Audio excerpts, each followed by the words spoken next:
Hi, my name is Jasmine and I'm learning here at Rathbone Swansea. Me and my fellow learners have been looking at barriers to employment in 1916 and 2016. As we're all women on this project, we've decided to focus more on women's roles in 1916 and 2016 and the barriers they faced. What were the main barriers to employment in the 1916? The main barriers for women in 1916 really was having a family. If you had to go off to work, then who was going to look after the family? And unless you had a tight-knit family, lots of brothers and sisters, aunts and uncles or grandmas and grandpas, then probably you'd have had to stay home and look after children. Women, of course, weren't paid as much as men, so that would have been another thing maybe that put people off. What job roles did they have in 1916? Because all of the men would have gone off to fight, a lot of women would have taken over the jobs of men, so things like working in factories, working in offices, maybe as mechanics, anything that men did before the war, women could do now. But of course some women were still working in domestic service and were still at home as well. After the war finished, women were expected to stop doing the jobs of men and return to the home, so it would have been very difficult probably to have a little bit of freedom for 4 years and then have to go back to the way it was before. Did women get judged a lot in 1916 doing men jobs? Between 1914 and 1918, when the war was on, people were glad that women did men's jobs. But when the war ended and men came back, the women were judged quite a lot because they thought, why are women doing jobs that men can do now? Women just aren't good enough to do these jobs because the men have come back. Age restrictions in 1916? Generally, no. People started to work when they left school. The age of leaving school was around 14 for most people. So the minute you left school, you started work. There was some laws stopping boys from working underground under 12 years old. So there were some protections for men and boys, and women weren't allowed to work underground. But once you finished school at 14, it was expected you look for work. How did young mums cope in 1916 if they had to work? It'd probably been very hard to cope in 1916 if you had to work, really, especially if you had a very young family. Unless you had family that lived near you, next door, 2 doors up or whatever, grandmas, grandpas, that would be able to help you out who weren't working, then it would be very difficult. It might even mean that you couldn't work because you didn't have anyone to look after your family. And people thought it was more important for mothers to look after the home than to go out and work. Did anyone need qualifications in 1916? Generally, if you started to work in a factory, you just partnered up with someone else who knew how to do it. They showed you and you got on with the work. You sort of climbed the ladder, I suppose. You started off maybe with lower pay, and then as you got better and better, you got better paid. The only people who did need qualifications or an education to have a job would have been people like teachers, doctors. But of course there weren't as many women who were doctors in 1916, but there were some who were teachers who would have qualifications.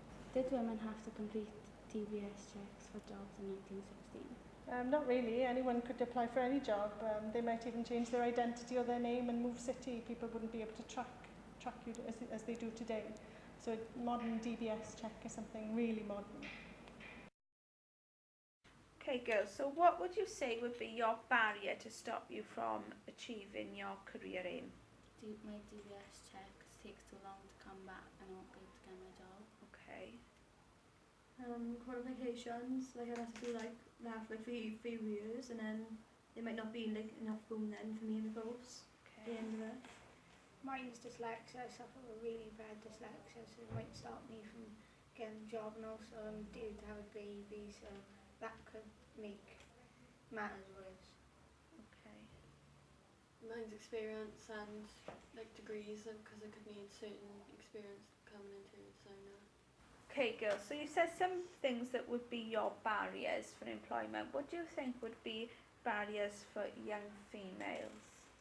Travel and age, because travelling might be too far from travel, and age, they might not be able to get the job that they want to get. Okay. Pay and family. Basically with pay, like some women could have the same jobs as men, but then men will get paid more than women, and so that could have like a massive impact on women.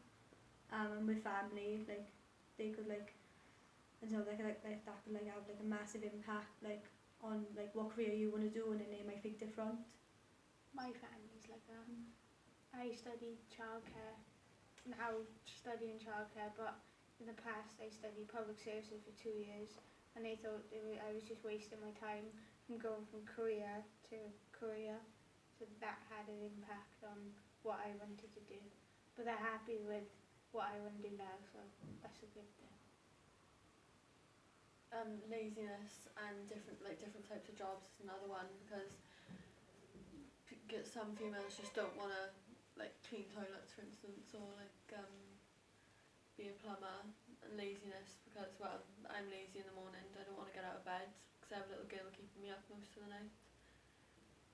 Health issues has an impact, because dyslexia, some people might not find it's a health issue, but it currently is, because of your brain doesn't function fast as other people's might, so you take it slowly to recalibrate things and stuff. That might have an impact on jobs. Pickiness is another one too. Some girls are fussy with different types of jobs. Like for instance, if you had the opportunity to clean toilets and at the end of it you get paid, but some people might find it not very nice to clean toilets. Like me. In 1916, young mums did not have the opportunity to have childcare because of during war the fathers were sent off, so they didn't have money, much money, and they didn't have the opportunity to work because they have to look after the little ones. Because I'm due to become a young mum myself. What was your barrier as your mum? Money would be a major barrier, because everything costs money, like childcare costs money, nappies and wet wipes, everything just costs so much money.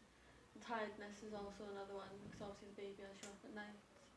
You're going to come into work and you're just going to be tired, and you're not going to want to do the work because you're so tired.